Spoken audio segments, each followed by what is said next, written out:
Hello friends, welcome back to my channel scalper trading bull. आज हम फिर से एक बार चार्ट को एनालिसिस करने वाले हैं, जिसकी मदद से मैं आपको बताऊंगा कि कैसे चार्ट को एनालिसिस करके हम अपने प्रॉफिट को और भी ज़्यादा इंक्रीज कर सकते हैं और अपने जो लॉस मेकिंग ट्रेड है और भी ज़्यादा मिनिमाइज कर सकते हैं। तो इस वीडियो में हम बहुत से सारे टेक्निकल पॉइंट्स के बारे में डिस्कशन करने वाले हैं, जैसे कि इंपॉर्टेंट सपोर्ट और लेवल कैसे ड्रॉ होता है, ट्रेंड लाइन कैसे ड्रॉ करते हैं, ट्रेंड लाइन ब्रेकआउट, ब्रेकडाउन, फिर कैंडलस्टिक पैटर्न कहाँ पे बननी चाहिए और उसके बाद कैसे हम कंफर्मेशन ले कि ट्रेंड चेंज हो गया, मतलब कि अप ट्रेंड खत्म हो गया, डाउन ट्रेंड खत्म हो गया, साइडवेज ट्रेंड को कैसे हम आइडेंटिफाई करें। इन सभी बाबतों को हम यहाँ पे डिस्कशन करने वाले हैं। तो ये वीडियो और भी ज़्यादा इंटरेस्टिंग होने वाला है, तो इस वीडियो के लास्ट तक जरूर बने रहे और इस वीडियो को लाइक और शेयर और इस चैनल को सब्सक्राइब करना मत भूलेगा। तो चले वीडियो को शुरू करते हैं। तो जैसे कि आप यहाँ पे देख सकते हैं, मैं यहाँ पे 15 अक्टूबर 2024 का यहाँ पे मैं एक एग्जांपल लेने वाला हूँ चार्ट का, जो है निफ्टी 50 इंडेक्स का ये चार्ट है। तो इस चार्ट को हम आज एनालिसिस करने वाले हैं। ओके, जब भी चार्ट एनालिसिस करें तब हमें फर्स्ट स्टेप ये है कि हमें प्रीवियस डे का जो चार्ट है उसको हमें पहले स्टडी करना है। क्यों? क्योंकि उस प्रीवियस डे के चार्ट पे हम इंपॉर्टेंट सपोर्ट और रेजिस्टेंस मार्क करके इंपॉर्टेंट लेवल्स फाइंड आउट कर सकते हैं और उसका यूज हम नेक्स्ट डे मतलब कि करंट चार्ट पे हम उसका यूज कर सकते हैं। चलिए तो हम इंपॉर्टेंट लेवल्स फाइंड आउट करते हैं। तो यहाँ पे प्रीवियस डे मतलब कि 14 अक्टूबर 2024 का मैं यहाँ पे एक चार्ट स्टडी करने वाला हूँ, जहाँ पे मैं इंपॉर्टेंट लेवल्स यहाँ पे मैंने मार्क किए। तो कैसे मार्क किए, किस रीजन से मार्क किए, चलिए मैं आपको बताता हूँ। तो यहाँ से प्राइस ओपन होती है, कैसे ओपन होती है, गैप अप ओपनिंग होती है। ओके, इन दोनों के बीच में एक गैप है। ओके, जैसे ही प्राइस ओपन होती है प्राइस थोड़ा साइडवेज चलती है। तो यहाँ पे देखिए प्राइस ने इस लाइन पे क्या लिया, सपोर्ट लिया। कैसे पता चला? क्योंकि इस लाइन के नीचे प्राइस ने कोई कैंडल क्लोज नहीं किया, तो पता चलता है कि यहाँ पर सपोर्ट है। तो हमने यहाँ पे फर्स्ट लेवल मैंने यहाँ पे मार्क कर दिया। ओके, इसके बाद देखिए प्राइस ऊपर की ओर मूव करती है और यहाँ से रिजेक्शन लेती है और फिर दोबारा से इस लेवल के ऊपर कोई कैंडल क्लोज नहीं हो रही है। तो यहाँ पे मैंने एक दूसरा लेवल यहाँ पे मैंने मार्क कर दिया है। ओके, फिर प्राइस देखिए इस लेवल के नीचे मूव कर रही थी, हायर हाई लोअर लो के फ्रेम में यहाँ पे प्राइस डाउन ट्रेंड में मूव कर रही थी। और फिर प्राइस देखिए फर्स्ट यहाँ पे सपोर्ट लिया, दूसरा यहाँ पे सपोर्ट लिया। तो ऐसे मैंने यहाँ पे इन दोनों पॉइंट को मिला के ये वाला सपोर्ट लेवल मैंने यहाँ पे मार्क कर दिया। और प्राइस देखिए यहाँ से ब्रेकआउट करके यहाँ पर रिजेक्शन ले रहा है और फिर दोबारा से इस लेवल पे आके प्राइस मूव कर रहा है। तो ये क्या हो गया, यहाँ पे सेलर का यहाँ पे जोन हो गया। तो यहाँ पर मैंने ये रेजिस्टेंस लेवल मैंने यहाँ पे मार्क कर दिए।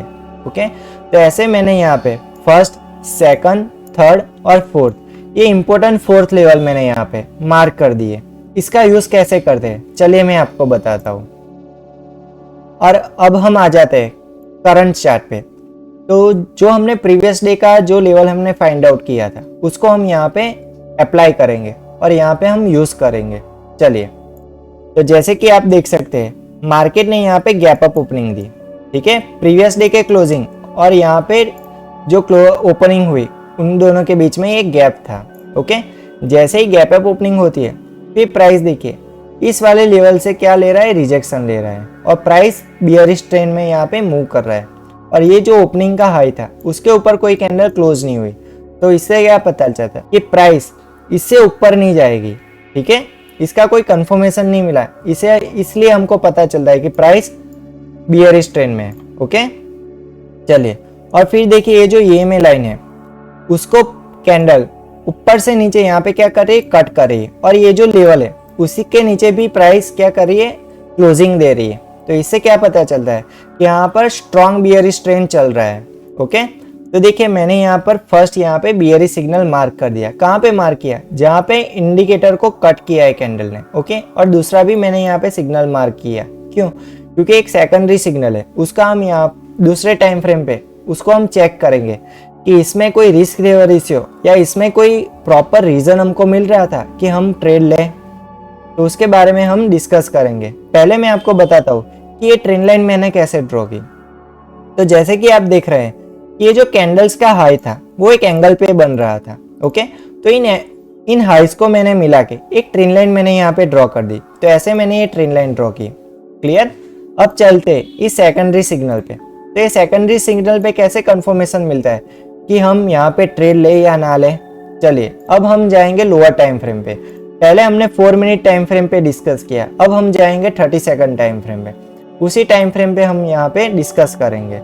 तो देखिए जैसे कि आप यहाँ पे 30 सेकंड टाइम फ्रेम पे देख रहे हैं कि यहाँ पे मैंने सेकेंडरी सिग्नल मार्क किया, तो यहाँ से सेकंड कैंडल फॉर्म होना शुरू हो गई। और फिर देखिए इस ट्रेंड लाइन का एंगल और इस ईएमए लाइन का एंगल, इन दोनों के बीच में गैप कितना है, कम है।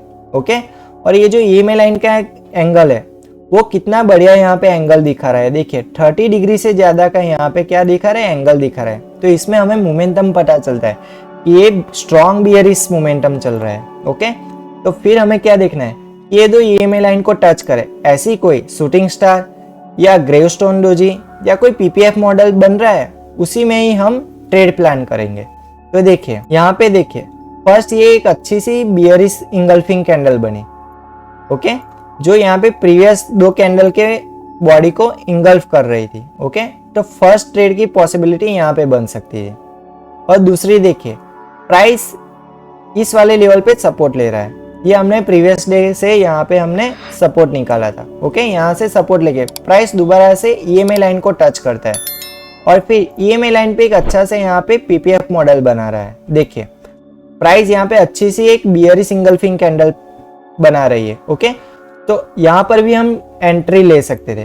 फर्स्ट यहाँ पे एंट्री मिल सकती थी, दूसरी यहाँ पर एंट्री मिल सकती। ओके, अब आपको रीजन पता चल गया कि हमें एंट्री क्यों लेनी चाहिए। चलिए अब हम थोड़ा रिस्क रिवॉर्ड रेशियो चेक करते हैं। सपोज कि हम यहाँ पर एंट्री लेते हैं तो हमारा स्टॉप लॉस होता वो कहाँ पे होता। तो देखिए इस ईएमए लाइन के हाई के ऊपर हम अपना स्टॉप लॉस यहाँ पे मार्क करते। ओके, और फिर इस वाले लेवल पे हम एंट्री लेते, तो हमारा टारगेट कहाँ पे होता। आपको पता चल गया कि स्टॉप लॉस कैसे डिसाइड होता है।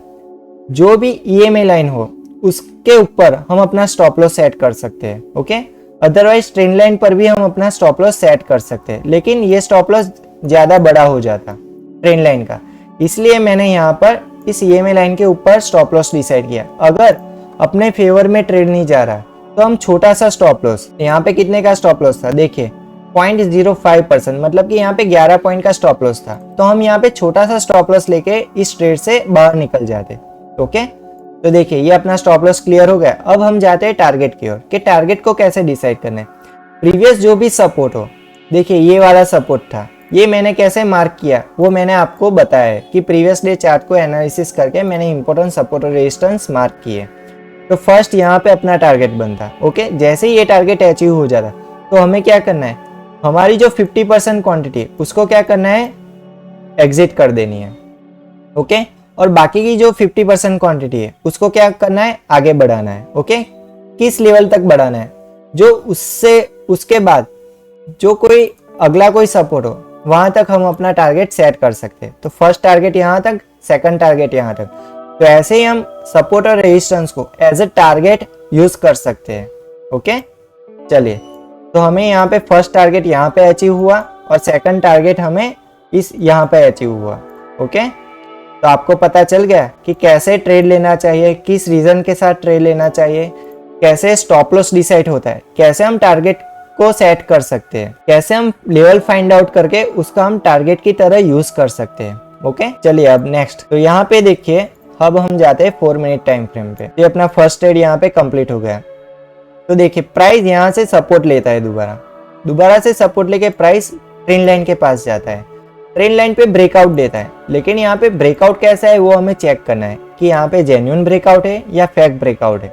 तो देखिए इस वाली कैंडल से यहाँ पे ब्रेकआउट आता है। ओके, इस ब्रेकआउट के बाद देखिए कोई कैंडल इसके ऊपर क्लोज हुई है, नहीं हुई, तो इसका क्या मीनिंग है कि एक फेक ब्रेकआउट है। अगर जेन्युइन ब्रेकआउट होता तो फर्स्ट कैंडल के बाद दूसरी कैंडल यहाँ पे फॉर्म होती, ठीक है, और इसके बाद इस वाले लेवल का ब्रेकआउट होना पॉसिबल हो जाता।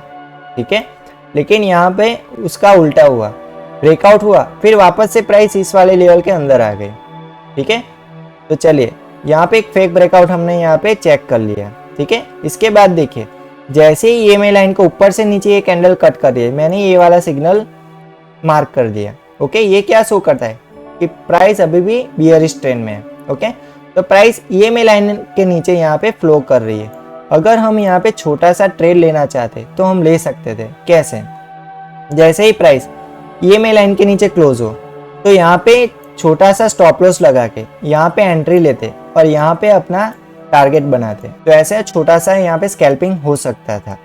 ओके, चलिए नेक्स्ट देखिए प्राइस ने क्या किया। यहाँ पे एक सपोर्ट बनाया, यहाँ पे रेजिस्टेंस बनाया, ये दो लेवल हमने देख लिए। ठीक है, इसके बाद देखिए प्राइस ने कहाँ पे सपोर्ट बनाया।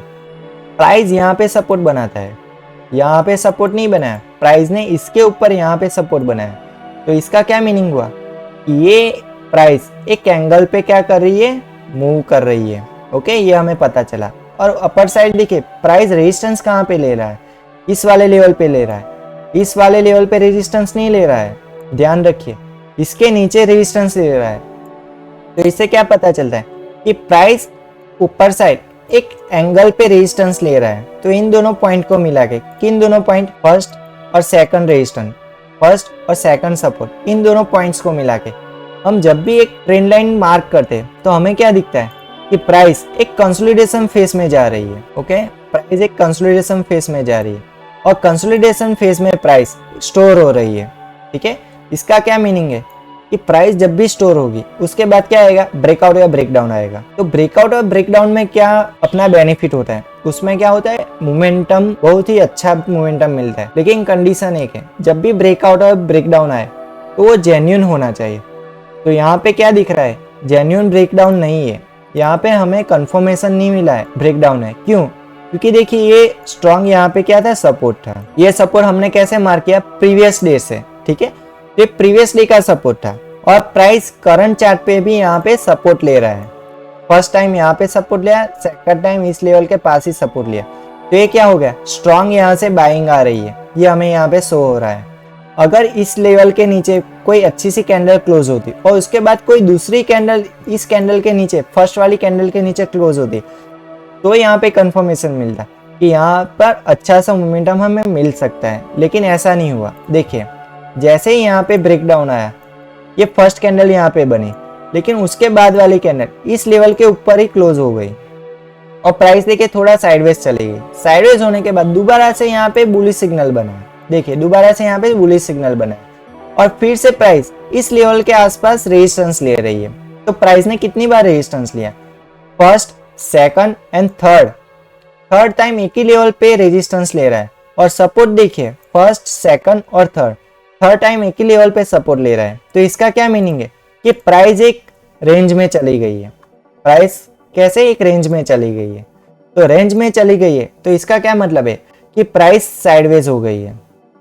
ठीक है, तो साइडवेज रेंज को ऐसे आइडेंटिफाई करते हैं। ओके, और इस साइडवेज रेंज में कभी भी ट्रेड नहीं लेना चाहिए। क्यों, क्योंकि उसमें क्या होता है, जब भी हम इंडेक्स के बिहाफ पे ऑप्शन में ट्रेड करते हैं साइडवेज मार्केट में, तो उसमें क्या होता है, ऑप्शंस का प्रीमियम जो होता है वो क्या होता है, थीटा डीके होता है। इससे जो भी ऑप्शन का प्राइस है वो तेजी से गिरता है, इससे बायर्स को नुकसान होता है, लेकिन जो भी सेलर्स है उनका क्या होता है, उनका फायदा होता है। तो ऐसे हम साइडवेज मार्केट से बच सकते हैं और कंफर्मेशन ले सकते हैं कि ये मार्केट साइडवेज चल रही है या कोई ट्रेंड में चल रही है।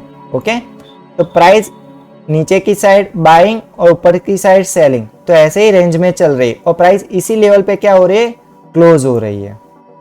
ठीक है, तो मार्केट इस लेवल पे आ जाके क्या हो रही है, क्लोज हो रही है।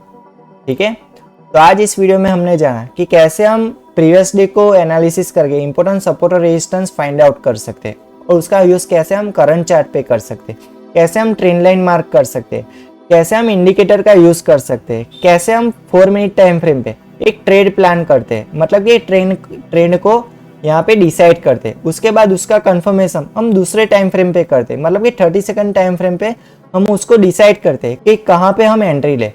तो उसी में हम डिसाइड करते हैं कि कहाँ पे हम स्टॉप लॉस लगाए और कैसे हम टारगेट को डिसाइड करें। ओके, और 1 बाय 1 हमने जाना कैसे हम आइडेंटिफाई करें कि एक ही लेवल पे प्राइस अगर बार बार रिजेक्शन ले रहा है या बार बार सपोर्ट ले रहा है तो वो क्या होता, वो यहाँ पे रेंज बना रहा है। ओके, और यहाँ पर हमने वो भी जाना कि प्राइस एक सिमेट्रिकल ट्रायंगल के कंसोलिडेशन फेज में क्या हो रही थी, स्टोर हो रही थी। और ऐसे ही इंटरेस्टिंग वीडियो देखने के लिए इस चैनल को सब्सक्राइब करना मत भूलिएगा। तो मिलते हैं अगले नए वीडियो में। Good bye.